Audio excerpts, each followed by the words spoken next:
પોરબંદરમાં વિધવા સહાય યોજનાના લાભાર્થીઓની હયાતીની ખરાઈ માટે અભિગમ અપનાવવામાં આવ્યો છે, જેમાં રોજિંદી મજૂરી કરતી મહિલાઓને કચેરીએ ના બોલાવવા બદલે અધિકારીઓ તેમના ઘરે જઈ ખરાઈની કામગીરી હાથ ધરશે।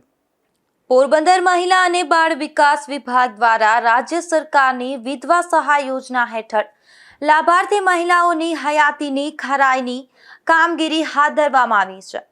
આ કામગીરી અંતર્ગત જિલ્લા હબ ફોર એમ્પાવરમેન્ટ ઓફ વુમનના ડોક્ટર સંધ્યાબેન જોશી દ્વારા મહેનત મજૂરી કરી અને જીવન નિર્વાહ કરતી મહિલાઓના રહેણાંક વિસ્તારમાં જઈ ખરાઈની પ્રક્રિયા કરવામાં આવી રહી છે।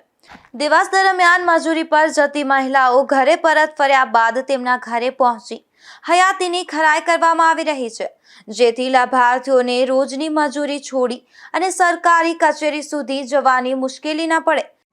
આજ રોજ મહિલા અને બાળ અધિકારી કચેરી દ્વારા વિધવા સહાય જે 1250 સહાય લેતા લાભાર્થીઓને જે ગંગા વિસ્તારમાં બહેનો રહે છે કે જે મજૂરીએ જતી હોય તેને ખબર નથી કે ખરાઈ કરાવી જરૂરી છે, નહીતર એમની આ સહાય છે જે દર મહિને એમને ડીબીટી મારફત આવે છે બંધ થઈ જશે।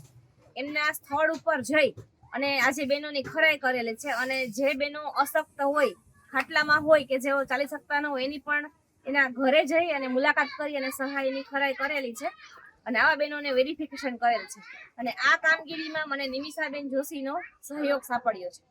મહિલા અને બાળ વિકાસ વિભાગનો આ અભિગમ જરૂરિયાતમંદ મહિલાઓ સુધી સરકારી સેવા સરળતાથી પહોંચે અને વિધવા સહાય યોજનાનો લાભ કોઈ પણ મુશ્કેલી વગર મળી રહે તે હેતુથી અમલમાં મૂકવામાં આવ્યો છે।